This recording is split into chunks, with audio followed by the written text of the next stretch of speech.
నమస్తే, welcome to 99 TV. నేను సంజన. సావిత్రి అంటే అందం, అభినయం అందరూ చాలా ఈజీగా చెప్పేస్తారు. కనుబొమ్మలతో చేసే ఆమె నటన వర్ణించలేనిది. సావిత్రి గురించి ఒకే ఒక్క పదంలో చెప్పాలంటే మహానటి. అది తప్ప పెద్ద పదం ఆమె గొప్పతనాన్ని, గొప్ప నటనని చెప్పడానికి చాలదు. అందుకే వెండితెర మహానటిగా ఇప్పటికీ ఆమె వర్ధిల్లుతోంది సావిత్రి. ఆమె సినిమాల్లోకి వచ్చి 3 దశాబ్దాల పాటు తెలుగు, తమిళ చిత్ర పరిశ్రమలను శాసించింది. 1950-80 వరకు సావిత్రి ఎరగా పిలిపించుకునేది. ఎంత తొందరగా ఇండస్ట్రీలో ఎదిగిందో అంతే తొందరగా ఆమె జీవితం కూడా విషాదంగా ముగిసింది. సావిత్రి లేకపోయినా ప్రతిరోజు, ప్రతి నిమిషం ఆమెకు సంబంధించిన ఎక్కడో చోట ఏదో రూపంలో ఆమెకు సంబంధించిన డిస్కషన్ జరుగుతూనే ఉంటుంది. ఆమె సినిమాల ద్వారా ఇంకా చిరంజీవిగానే ఉండారు. కటిక పేదరికం నుంచి వచ్చిన సావిత్రి సినిమాలోకి వచ్చిన అనతి కాలంలోనే స్టార్ అయిపోయింది. లేడీస్ సూపర్ స్టార్ గా వెలిగింది. అద్భుతమైన నటనతో మెప్పించింది. దిగ్గజాలైన ఎన్టీఆర్, ఏఎన్ఆర్, ఎస్వీఆర్ను సైతం డామినేట్ చేసిందని చెప్పడంలో అతిశయోక్తి లేదు. మరో స్టార్ నటుడు జెమినీ గణేశన్ తనకి ప్రారంభంలో లైఫ్ ఇచ్చాడు. ఆ తర్వాత తనని లైఫ్ పార్ట్నర్ గా చేసుకున్నారు. అనంతరం సావిత్రి జీవితం అతలాకుతలం కావడానికి కారణమయ్యాడు. అయితే సావిత్రి జీవితం జెమినీ గణేశన్ వల్లే నాశనమైందని అనుకుంటా. కానీ ఆయన ఒక్కడే కాదు, అన్నీ కోల్పోయి రోడ్డు మీదకి రావడానికి జెమినీ గణేశన్ కి సంబంధం లేదు. అందుకు కారణం మరో వ్యక్తి ఉన్నాడనే వార్తలు కూడా వచ్చాయి. మరో వ్యక్తి పొలిటీషియన్ కారణంగా సావిత్రి జీవితం నాశనమైందట. ఆయన సావిత్రిపై మనసు పడ్డమే అందుకు కారణమని అప్పట్లో టాక్ కూడా ఉంది.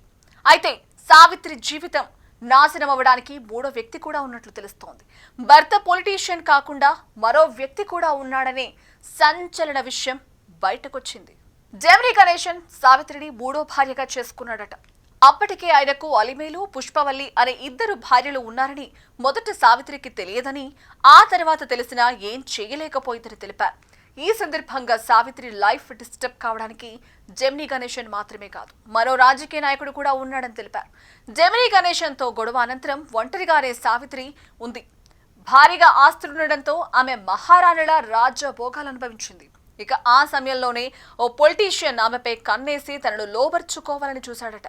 అందుకు సావిత్రి నో చెప్పిందట. దీంతో తనపై కక్ష కట్టాడని, అందువల్లే తనపై ఐటీ రైట్స్ జరిగాయని తెలిపారు సీనియర్ జర్నలిస్ట్ రామారావు. సావిత్రికి సపోర్ట్ గా ఉండేవారు ఎవరూ లేరు. జెమినీ గణేశన్ పట్టించుకోలేదు. దీంతో ఒంటరైపోయింది. ఐటీ రైట్స్ చేసి మొత్తం ఆస్తులన్నింటినీ కూడా జప్తు చేశారు. దీంతో రోడ్డు మీదకి వచ్చేసింది సావిత్రి. తన ఆస్తి ఎక్కడ ఉందో కూడా తనకి తెలియదు. ఎంతమందికి డబ్బులు ఇచ్చిందో కూడా తెలియదు. చుట్టూ ఉన్న వాళ్ళు కూడా మోసం చేశారు. భర్త మోసం, ఇటు పొలిటీషియన్ కక్ష, బంధువులు మోసం చేశారు. ఇక నా అనేవాళ్ళు లేకపోవడంతో కుమిలిపోయింది.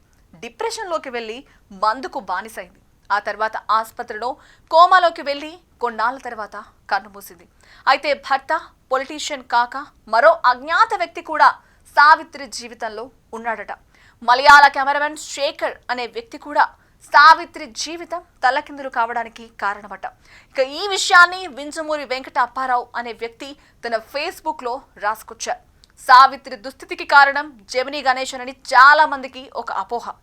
అది కాకుండా ఆవిడ చనిపోయేటప్పుడు జెమినీ పెద్ద కూతురు కూడా పక్కనే ఉంది. సావిత్రి తాగుడుకు బానిస కావడం వల్ల ఆమె ఆ స్థితికి దిగజారిపోయింది. ఆర్థికంగా దెబ్బతినడం, సినిమాలు సొంతంగా దర్శకత్వంతో పాటు దానికి కారణం ఇంకో వ్యక్తి కూడా కారణమని జర్నలిస్టులకు తెలుసు అని ఆయన వెల్లడించారు.